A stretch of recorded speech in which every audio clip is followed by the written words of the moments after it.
আজকের প্রথম খবরটা হলো মুসলিমদের সংরক্ষণ দেওয়ার জন্য সংবিধান সংশোধনও করতে পারি, শিবকুমারের মন্তব্যে উত্তাল রাজ্যসভা। গত সপ্তাহে কর্ণাটকে পাশ হওয়া মুসলিম সংরক্ষণ বিল নিয়ে উত্তাল রাজ্যসভা। সম্প্রতি কর্ণাটকের উপমুখ্যমন্ত্রী ডি.কে. শিবকুমার এক অনুষ্ঠানে বলেছিলেন, ভবিষ্যতে মুসলিমদের সংরক্ষণ দেওয়ার জন্য আমরা সংবিধান সংশোধনও করতে পারি। আর তার এই মন্তব্য নিয়েই সোমবার তুমুল হইচই শুরু হয় রাজ্যসভায়। এদিন রাজ্যসভায় ডি.কে. শিবকুমারের বিরুদ্ধে তুপ দেগে বিজেপি সাংসদ কিরেন রিজিজু বলেন, উনি একটি সাংবিধানিক পদে বসে মুসলিমদের সংরক্ষণ প্রদানের জন্য সংবিধান বদলের কথা বলেন। এ ধরনের মন্তব্যকে কোনো মতে হালকাভাবে নেওয়া উচিত নয়। এটি দেশের সংবিধানের উপর আক্রমণ। তার দ্রুত পদত্যাগ করা উচিত। পাশাপাশি সুর সপ্তমে ছড়িয়ে জে.পি. নাড্ডা বলেন, কংগ্রেস বাবা সাহেব আম্বেদকরের চেতনায় আঘাত এনেছে। সংবিধানে স্পষ্টভাবে বলা হয়েছে যে কোনো অবস্থাতে দেশে ধর্মের ভিত্তিতে সংরক্ষণ হবে না।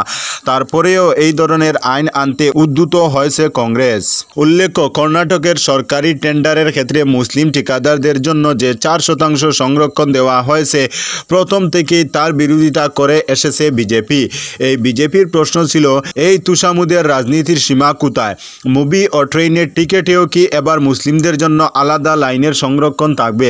দক্ষিণ বেঙ্গালুরুর বিজেপি সাংসদ তেজস্বী সূর্য এই বিষয়ে বলেন, এটা সংবিধানের উপর আক্রমণ এবং ধর্মান্তকরণে উৎসাহিত করা হচ্ছে এর মাধ্যমে। আজকের পরবর্তী খবরটি হলো, সম্বল হিংসায় গ্রেফতার শাহী জামা মসজিদের প্রধান। আদালতের নির্দেশে গত 24 নভেম্বর উত্তরপ্রদেশের সম্বলের শাহী জামা মসজিদের সমীক্ষার কাজে গিয়েছিলেন বিশেষজ্ঞরা। সেখানে হামলা চালান স্থানীয় বাসিন্দাদের একাংশ।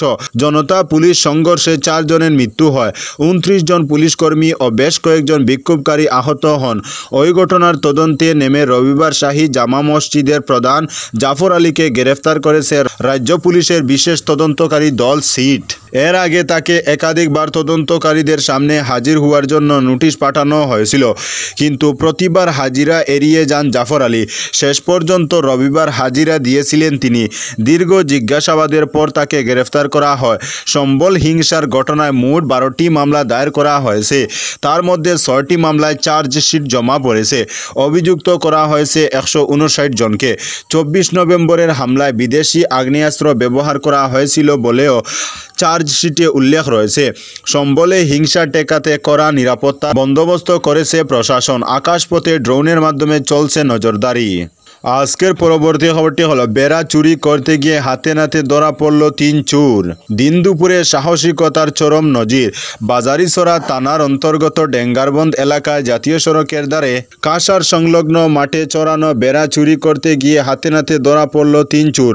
রবিবার বিকেলে স্থানীয় জনগণ তৎপরতার সঙ্গে তাদের আটক করে পুলিশের হাতে তুলে দেয়।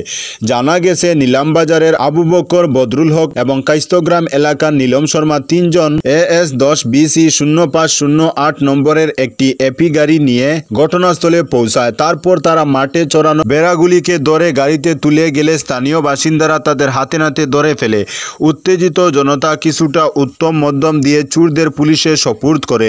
পুলিশ ঘটনাস্থলে পৌঁছে অভিযুক্তদের কবল থেকে 2টি বেড়া উদ্ধার করে মালিকের হাতে তুলে দেয় এবং চুরির কাজে ব্যবহৃত গাড়িটিও বাজেয়াপ্ত করে। ধৃতদের রাতভর থানায় আটকে রেখে জিজ্ঞাসাবাদ শেষে সোমবার শ্রীভূমি করিমগঞ্জ জেলা আদালতে পাঠানো হয়েছে বলে পুলিশ জানিয়েছে। উল্লেখ্য, সম্প্রতি বৃহত্তর পাতারকান্দি এলাকার বাগান বস্তিতে গবাদি পশু চুরির ঘটনা বেড়েই চলেছে। অনেক গৃহস্থ ও কৃষক তাদের মূল্যবান পশুধন হারিয়ে চরম বিপাকে পড়েছেন। তবে পুলিশের তৎপরতায় মাঝে মাঝেই উদ্ধার হচ্ছে চুরি যাওয়া পশু এবং ধরা পড়েছে অপরাধীরাও। রবিবার 3 চোর ধরা পড়ায় এলাকায় কিছুটা স্বস্তির বাতাস বইছে। আজকের পরবর্তী খবরটি হলো, নিখোঁজ বিশেষভাবে সক্ষম যুবক, টাকা দাবি করে একাধিক ফোন। বরখলা শাবাসপুর চা বাগান থেকে বিশেষভাবে সক্ষম এক যুবক নিখোঁজ হওয়ার পর টাকা দাবি করে একাধিক ফোন আসে পরিবারের কাছে। সোমবার নিখোঁজ হওয়া যুবকের পরিবাররা সংবাদ মাধ্যমকে জানান, বিশেষভাবে সক্ষম 25 বছর বয়সী বিকাশ মুরা 11 মার্চ বাড়ি থেকে দুপুর 2টার দিকে বের হয়ে আর ঘরে ফিরে আসেননি। এরপর পরিবারের লোকেরা অনেক খোঁজাখুঁজি করার পরও কোনো সন্ধান পাননি। 21 মার্চ বিকাশের পরিবার একটি নিখোঁজ মামলা দায়ের করেন বরখলা থানায়। তারা আরও বলেন, অজ্ঞাতনামা একটি নম্বর থেকে একাধিক ফোন কল আসার পর তারা টাকা দাবি করে, কিন্তু বিকাশের অবস্থান সম্পর্কে কোনো তথ্য বা প্রমাণ পাওয়া যায়নি। বর্তমানে পরিবারের পক্ষ থেকে স্থানীয় প্রশাসন এবং জনগণের কাছে বিকাশের সন্ধানের জন্য বিনম্র আবেদন করেন। যোগাযোগ নম্বর হলো 9387189883 এবং অন্য একটি নম্বর হলো 7637961501 নম্বর। আজকের পরবর্তী খবরটি হলো প্রশ্নপত্র ফাঁস। কাছাড় ও হাইলাকান্দির 3টি স্কুলের বিরুদ্ধে মামলা। উচ্চ মাধ্যমিক প্রথম বর্ষের পরীক্ষার প্রশ্নপত্র ফাঁস হওয়ায় কাছাড়ের 2টি স্কুল সহ রাজ্যের মোট 15টি স্কুলের অনুমোদন বাতিল করা হয়েছে। রবিবার কাছাড়ের এই 2টি স্কুল কর্তৃপক্ষের বিরুদ্ধে থানায় দায়ের করা হয়েছে এজাহার। দায়ের করেছেন জেলার স্কুল সমূহের পরিদর্শক গণেশ হরিজন।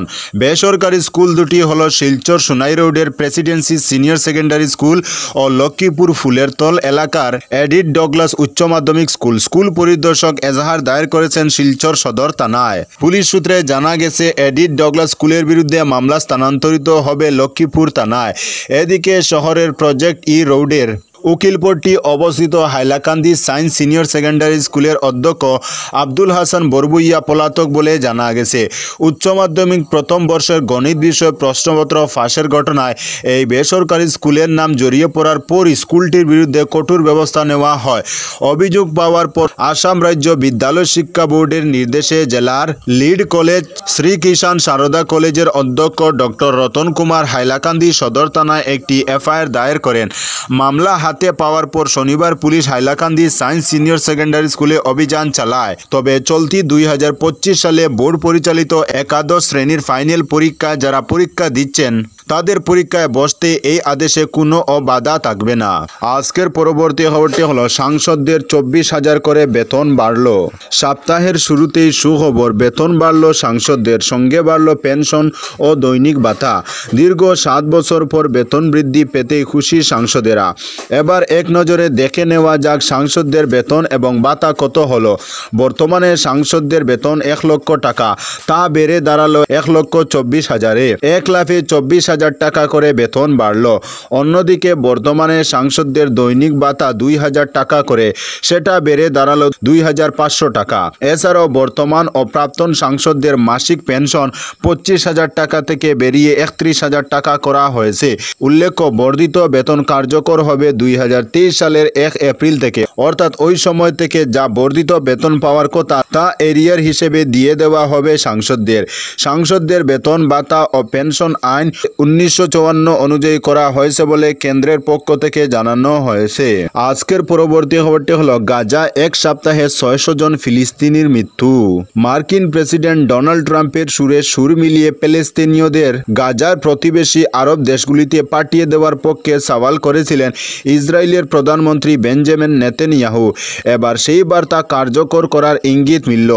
রবিবার দক্ষিণ গাজার সবচেয়ে বড় শহর রাফার একাংশ থেকে স্থানীয় বাসিন্দাদের সরে যেতে বলেছে ইসরায়েলি সেনাবাহিনী। বাহিনীর মুখপাত্র অভিচায় আদ্রেই এক স্যান্ডেলে পোস্ট করে লিখেছেন, আমাদের সেনা রাফার তাল আল সুলতান এলাকায় জঙ্গি গোষ্ঠীগুলোকে আক্রমণ করেছে। সেখানকার বাসিন্দাদের বিপজ্জনক যুদ্ধক্ষেত্র ছেড়ে গাজার উত্তরে নিরাপদ অঞ্চলে চলে যেতে বলা হয়েছে। হামাসের সঙ্গে প্রথম পর্বের যুদ্ধবিরতির মেয়াদ শেষ হওয়ার পর থেকে গাজায় সেনা অভিযানে গতি এনেছে ইসরায়েল। তাদের হামলায় গত এক সপ্তাহে 600 জনেরও বেশি প্যালেস্তিনীয় প্রাণ হারিয়েছেন। আহত হয়েছেন বহু মানুষ। গাজার একমাত্র ক্যান্সার হাসপাতালটিও ইসরায়েলি হামলায় ধ্বংস হয়ে গিয়েছে। দক্ষিণ গাজার খান ইউনুসে ইসরায়েলি বায়ুসেনার ক্ষেপণাস্ত্র হামলায় মারা গিয়েছেন হামাসের অন্যতম গুরুত্বপূর্ণ নেতা সালাহ আল বারদাউল এবং তার স্ত্রী। আজকের পরবর্তী খবরটি হলো লঙ্গাই চা বাগান বন্ধের প্রশ্নই উঠে না, শ্রমিকদের আশ্বাস মুখ্যমন্ত্রীর। পাতারকান্দির লঙ্গাই চা বাগান নিয়ে শ্রমিকদের মনে কোনো বিভ্রান্তি বা আশঙ্কার জায়গা নেই। সোমবার ভিডিও কনফারেন্সের মাধ্যমে সরাসরি আশ্বাস দিলেন মুখ্যমন্ত্রী ডক্টর হিমন্ত বিশ্ব শর্মা। শ্রীভূমি করিমগঞ্জ জেলা কমিশনারের কনফারেন্স হলে আয়োজিত এই গুরুত্বপূর্ণ বৈঠকে মুখ্যমন্ত্রীর স্পষ্ট বার্তা, লঙ্গাই চা বাগান বন্ধ হওয়ার প্রশ্নই উঠে না। না। এটিসি আগের মতোই লঙ্গাইয়ের 4টি বাগান পরিচালনা করছে এবং আগামীতেও করবে। কেউ উদ্দেশ্যপ্রণোদিতভাবে বিভ্রান্তি ছড়ানোর চেষ্টা করছে। প্রয়োজনে আমার এই বক্তব্য রেকর্ড করে রাখুন। বৈঠকে উপস্থিত ছিলেন লক্ষ্মীপুর বিধানসভার প্রাক্তন বিধায়ক, এটিসির প্রাক্তন চেয়ারম্যান ও বরাক চা শ্রমিক উন্নয়ন পরিষদের সাধারণ সম্পাদক রাজদীপ গোয়ালা, 2 মন্ত্রী কৃষ্ণেন্দু পাল ও কৌশিক রায় এবং লঙ্গাই চা বাগানের শ্রমিক সংগঠনের নেতৃবৃন্দ। মুখ্যমন্ত্রী সবাইকে আশ্বস্ত করে বলেন, সরকার চা শ্রমিকদের ভবিষ্যৎ সুরক্ষিত রাখতে প্রতিশ্রুতিবদ্ধ। বৈঠকে মুখ্যমন্ত্রী চা শ্রমিকদের জীবনযাত্রার মান উন্নয়ন, ন্যায্য মজুরি প্রদান ও চা বাগান এলাকার সার্বিক উন্নয়নের লক্ষ্যে একাধিক পরিকল্পনার কথা জানান। তিনি প্রতিশ্রুতি দেন, শ্রমিকদের কল্যাণে দ্রুত কার্যকর পদক্ষেপ গ্রহণ করা হবে। আজকের পরবর্তী খবরটি হলো, খুঁজের ইফতার কর্মসূচিতে স্বেচ্ছায় অর্থ দিয়ে সাহায্য সনাতন ধর্মাবলম্বী লোকদের। চলতি রমজানের শুরু থেকেই প্রায় প্রতিদিন রোজা পালনকারীদের জন্য ইফতারের আয়োজন করেছে খুঁজ। রোজ অন্তত 120 বা তারও বেশি সংখ্যক লোক ইফতার সারছেন।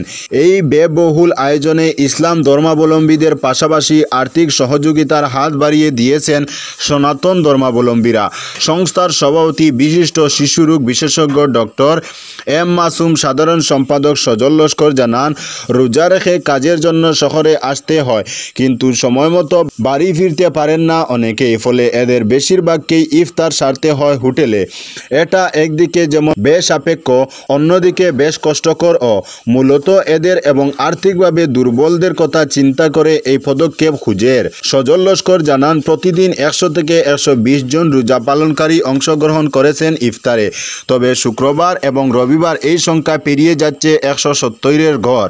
আরও বড় কথা, ধনী দরিদ্র, হিন্দু মুসলিম সবাই একসঙ্গে বসে ইফতার বিনিময় করছেন।